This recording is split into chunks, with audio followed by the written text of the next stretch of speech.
Welcome to Jobshare podcast, the place for sharing everything we know about careers for the next generation. If you are an employer looking to grow your business through new talent, or a young person looking for honest advice on getting and succeeding in a job, then we're here for you. So let's get to it. I'm Charlie Black, and I'm joined here today by my most fabulous co-hosts, Katia Douglas and Natalie Parry.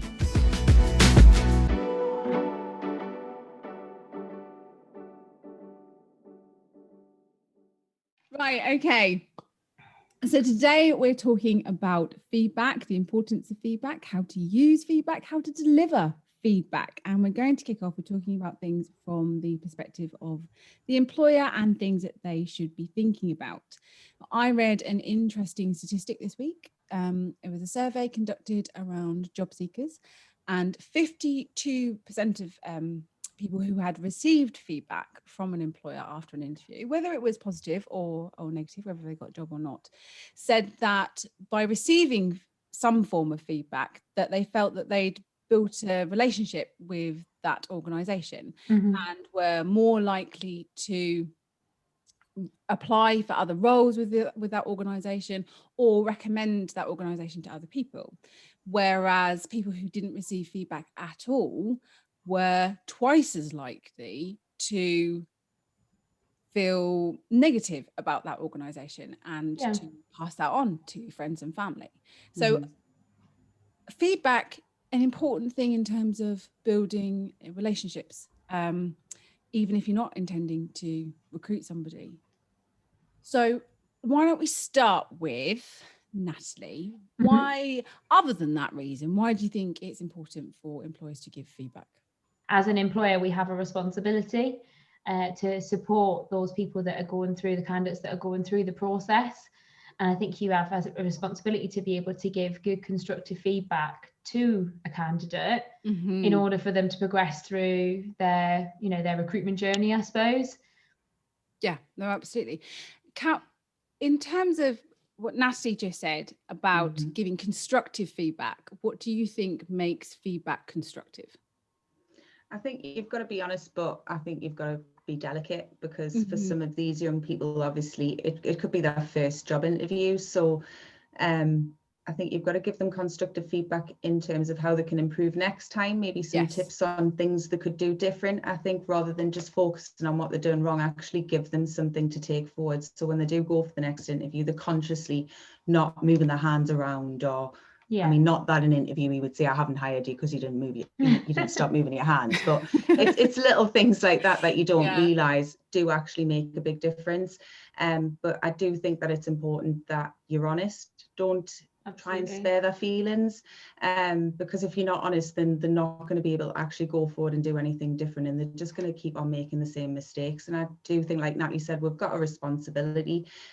These young people have never had this sort of exposure, so you've got to be as open and honest as you possibly can, but still tread very carefully at the same time, because you don't want to break their hearts and crush their spirits. It's about building their confidence so that they feel like they could do it again if they had to. Just this time round they weren't so lucky.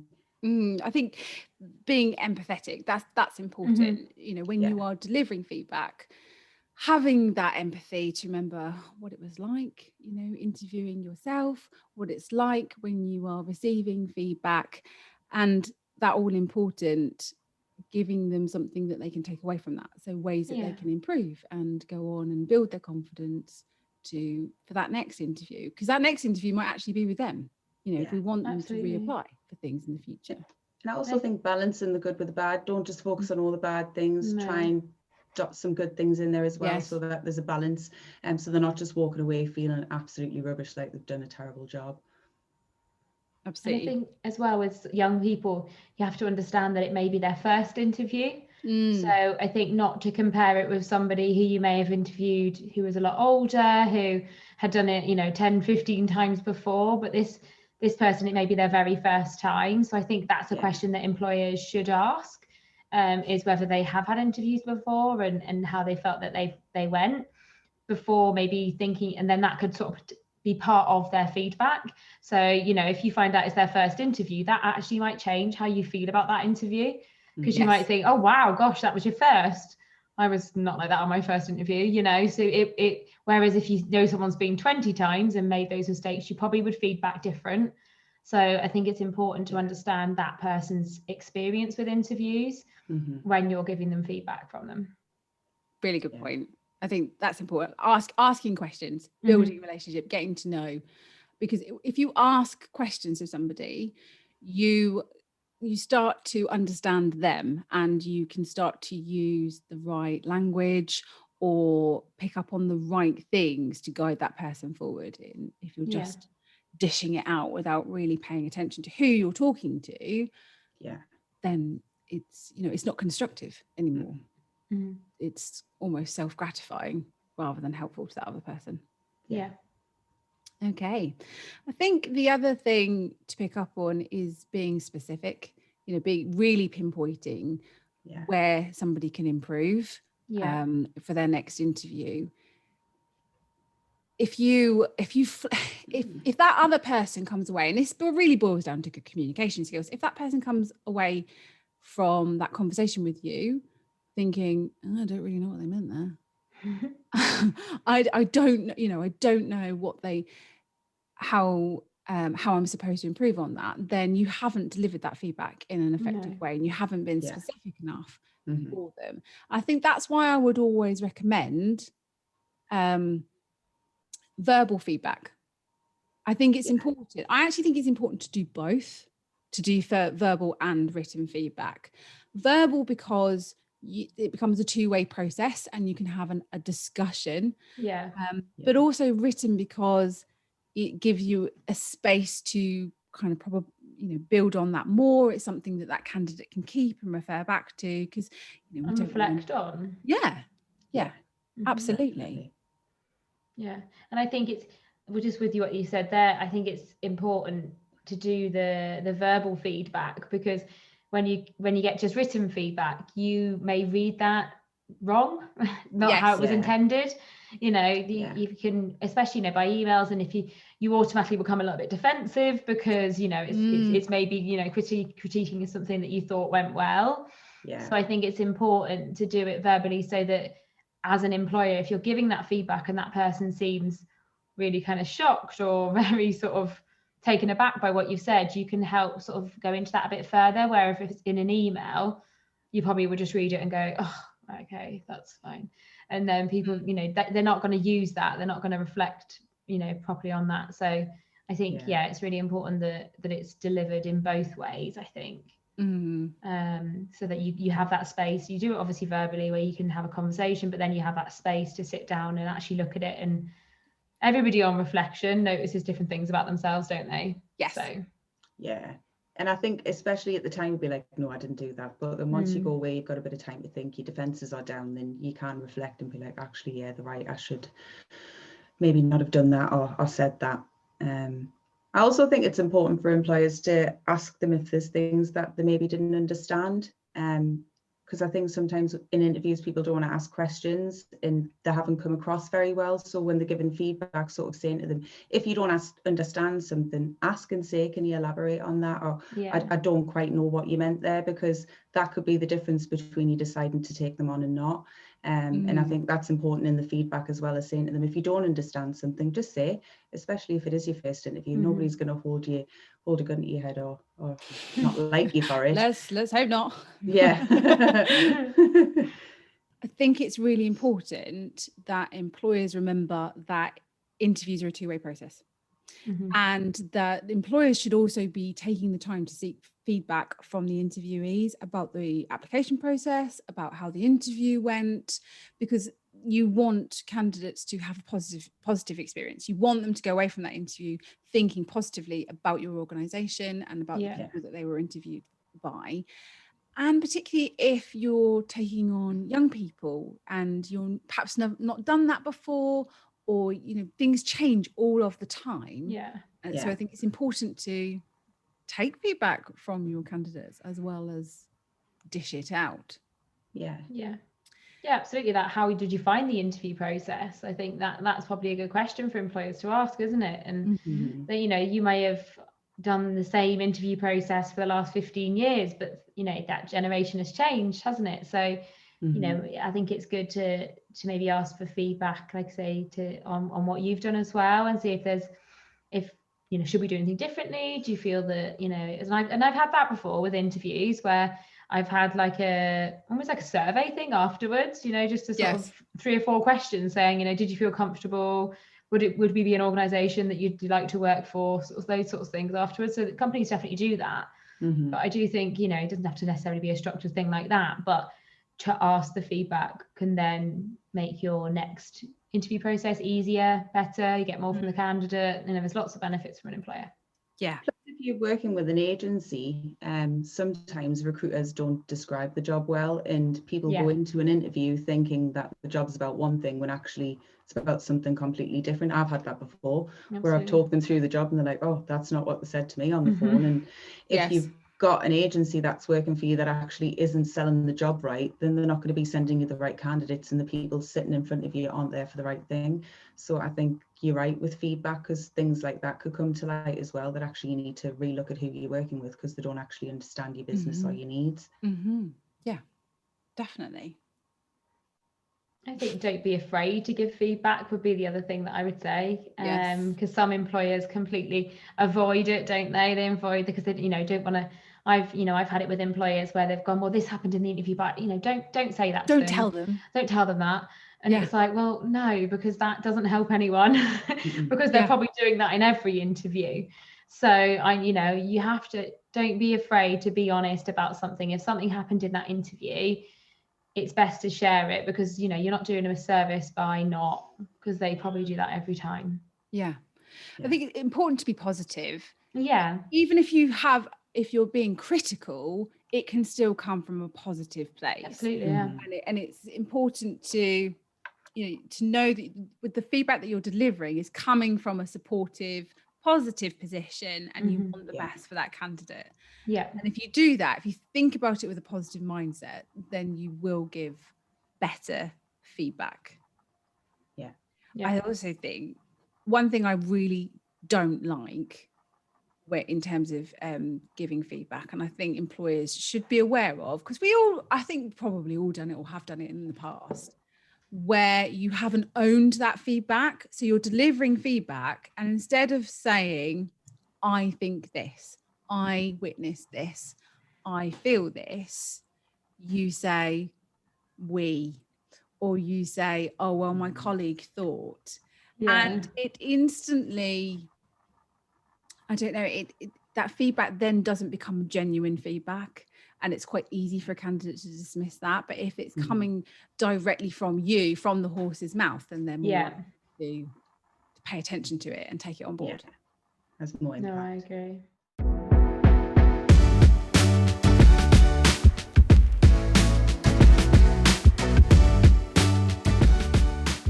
So, Natalie, how long do you think an employer should leave it in between an interview and giving candidate feedback?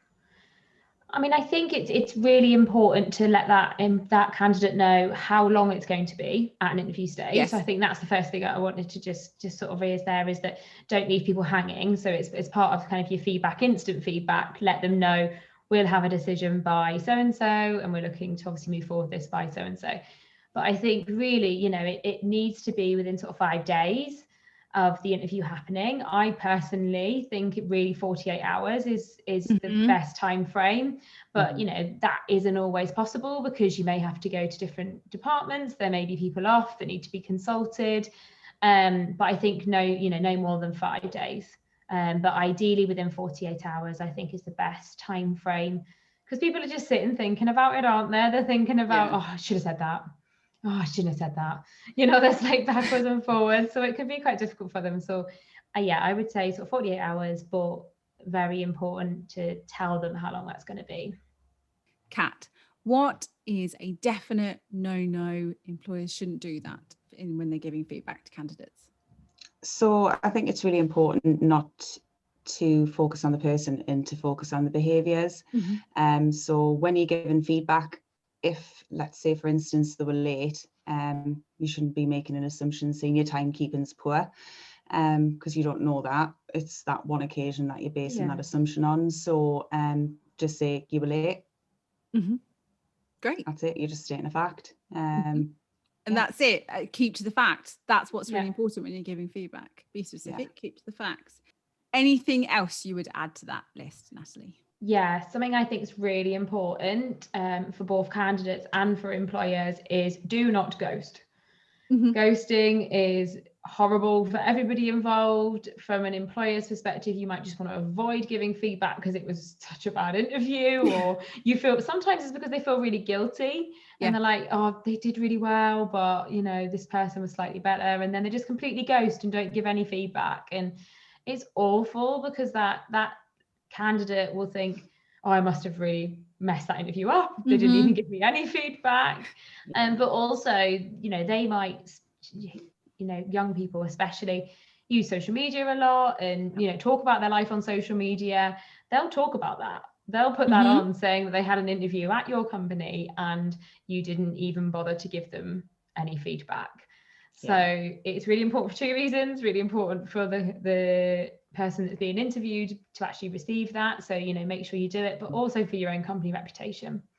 And I think I would say that exactly the same to the candidates is just because you don't want the job doesn't mean that you shouldn't pick up the phone and get that feedback, because it's still something that could help you going forward with your next interview. So again, same thing, just because you don't want to say, no, I don't want your job, please be honest, please be upfront. Yeah. So takeaways for employers: be specific, be positive, own your feedback, be empathetic, talk about behaviors, not people, be timely with it, give it as quickly as possible, and give it verbally, and follow up with some form of written feedback. Yes. Great.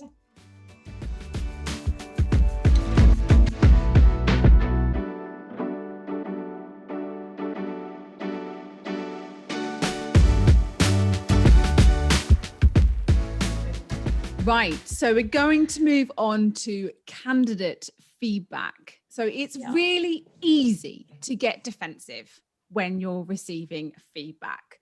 And it's not great for your career if you can't receive feedback. So what top tips do we have, Natalie, for a candidate when they're receiving feedback? My top tips would be listen to what they're saying. I think sometimes when you hear a particular thing that you don't agree with, or that, you know, feels a little bit upsetting to you, you can stop listening to the rest of the conversation. They can sort of switch off and all you hear is, oh, they said this about me, or they said that. But actually quite often it's said in context, and a lot of the time you'll have, you know, some constructive feedback followed by something really positive and then some more constructive, and they'll sort of mix it all up, but you'll miss all that positive because all you've done is focused on that negative thing that they've said. So I think, first thing for me would be to listen to the whole thing, take it on board, ask the questions, but, you know, not to get you back up instantly, I guess. Yeah, and it's okay not to respond immediately.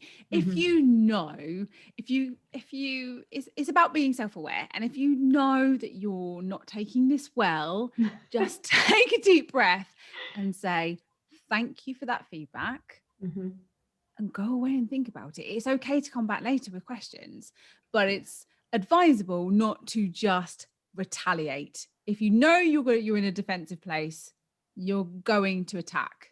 Or ask for an example of when you did it in the interview. So, okay, I appreciate that feedback. Can you give me an example just so I can fully understand what you mean? And I think if you agree, if somebody said something to you and you agree with what they've said, then own it. Say, actually, yes, I did do that and I thought about it, and this is what I'm going to do to make it better. So that you are offering a solution to a problem that somebody else might have picked up. And it's just a really professional way of responding to feedback. Yeah, I agree.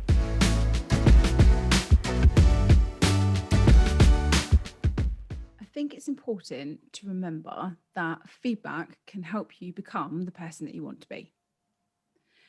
But it is important to know who's worth listening to and who isn't worth listening to. Yeah. And in this context, when we're talking about people applying for jobs, there's kind of two, I think they fit into two categories. There's the person that would ultimately be your boss or your manager or the person that's interviewing you, and those people that you've asked for their opinion. Everybody has an opinion.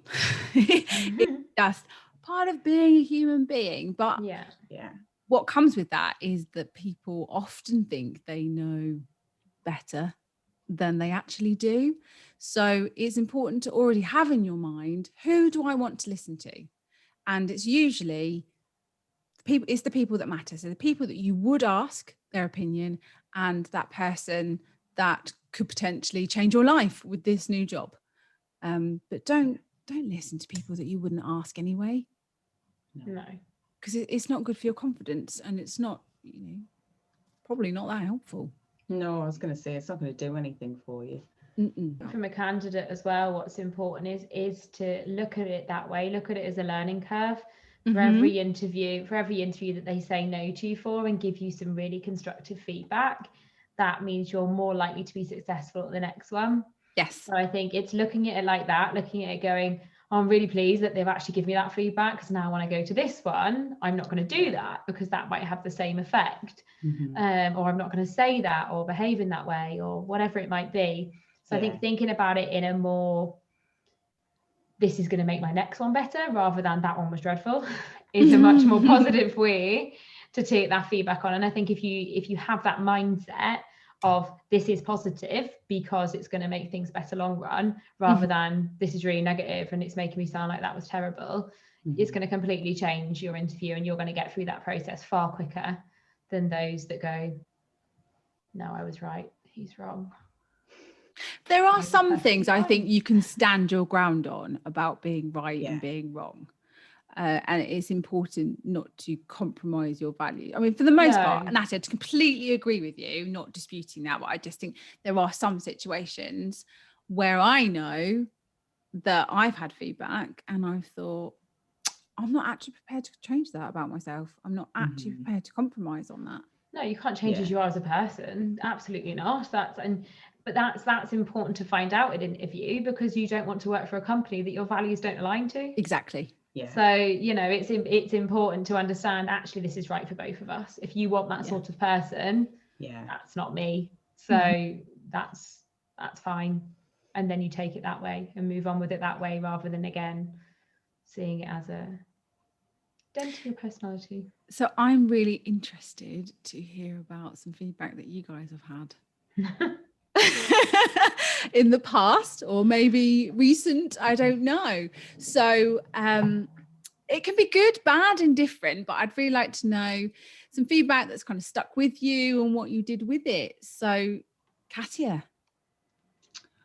Okay, well, the hand thing I was talking about before, that's me. I'm the hand person. No, it was me mum actually, when I was, because that's what I was going to say before. I think it's important, you both be saying, taking feedback from people that you know and trust. Doing like role plays with your family, I think they can give you some good feedback just to start you off in terms of how you should be presenting yourself when you walk in and greeting people and that sort of thing. But my mum said to me, my hands, she was like, you really need to start moving your hands because it's very distracting. So I consciously sit on them if I know that I'm going to be in a situation where I need to be quite serious. And it actually makes me feel better because I know I'm doing it. So I feel more, it's like a comfort like thing. An act of control, isn't it? You're controlling. Are you sitting on them now? I was literally going to say I do most of them because I am. I'm serious with us, Kat. But I think it's because I was talking about it there, like subconsciously just started doing it. But yeah, my mom said that to me, and she was right. She is right. It distracts from me. It does. And if you're sitting somewhere where you really want to showcase yourself and you want people to listen to what you're saying, then the last thing you want to be doing is waving your hands around the room because you just look a bit mad. So the feedback from my mom was, sit on your hands, and I have ever since, and yeah, it worked, and it actually makes me feel calm as well. So win-win. Works for you. Natalie, what about you? I think mine's probably from the other side. So as an employer interviewing, so as you will both know, I am very black and white. I have very little filter. Yeah. I have to try really hard to filter, which I do obviously a lot. So I think one of the believe it or not, one of the things for me for interviewing, especially with young people, is that because I am quite black and white, I can sometimes come across like I'm sort of being judgmental or critical. And I don't realize that I'm doing that. I think I'm being really, really helpful because I'm giving them all this really good, honest feedback. But sometimes, you know, especially for a young person, you know, that may take it a little bit more personal or be a bit more sensitive to it, that's probably not the best way. So I know when I had that situation where I was interviewing with somebody else and gave some sort of quite instant feedback, which I thought was really useful for the candidate. And when the candidate left the room, the person next to me was like, I can't believe that you just said that. And I was like, really? And they said, well, why? So that was just, you know, a little bit too critical. You maybe could have sort of shined it up a little bit. Yeah, put a bit of glitter on. But yes, but that is something I've done lots of kind of insights type developments around. And it's something that I'm much better at with now. And I kind of think before I do that and put a bit of a filter on. But yeah, that's definitely something that a few years ago I was not so good at. So your feedback is on how you deliver feedback. Yeah. Fun. That's my feedback. But it's good. I think it's, you know, it was a few years ago that I did my insights, which told me that I had this can be overly judgmental or critical part to me. And it does, even when you read it, you think, God, that makes me sound like I'm such an awful person. But when you read into it further, it tells you it's not, I don't mean it. It comes from a good place. Yeah. No, it comes from a good place, but not everybody receives it in that way. And that's what's important. Is that communication is 50% how you deliver, 50% how they receive. Absolutely. Mm-hmm. Whereas I quite like to get feedback like that myself. I'd rather somebody be very honest with their feedback to me, because I find that really useful. Yes. I don't know when people skirt around. No, and that's actually the best, well, not, I suppose not, I'm not going to say the best, but the most meaningful feedback I've ever had from somebody is you need to remember that not everybody thinks the same way you do. Mm-hmm. And for me, that, of course, I don't think everybody thinks the same way I do. But what I did was really think about that statement and think, actually, what they're saying to me is, I need to understand that not everybody will respond the same way that I would, and I have to think about the other person when I'm communicating with them and how that might be coming across. Yeah.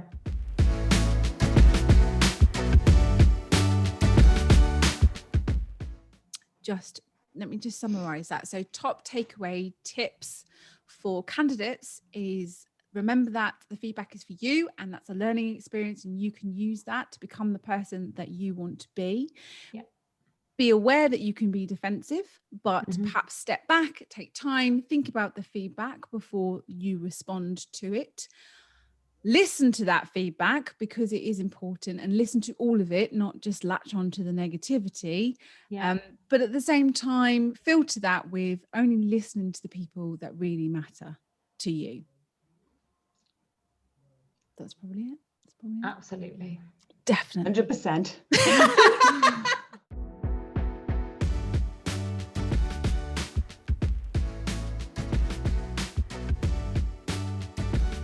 I still can't do it.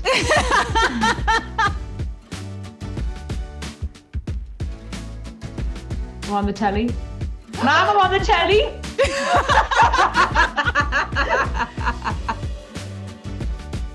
Thank you for being with us today, and we really hope you found it useful, or at very least a little bit entertaining. We love to hear from you, so please reach out. You can find Jobshare Podcast on YouTube, Instagram, wherever you find your podcasts, or you can email us at jobsharepodcast@gmail.com. Until next time, goodbye from us. And I don't think we said absolutely, definitely 100% that much. I said absolutely a lot because I replaced definitely with absolutely. So that's great. So now that's off the list. Fabulous. As well. Okay. So I now got absolutely and definitely both on there. So now I don't know what I'm going with. 100%, One of you I think. said absolutely, and I think was it Natalie? Did you say absolutely? And then Kat said definitely straight after. And then I went 100%. 100%. Just because it was funny and I laughed and no one else did.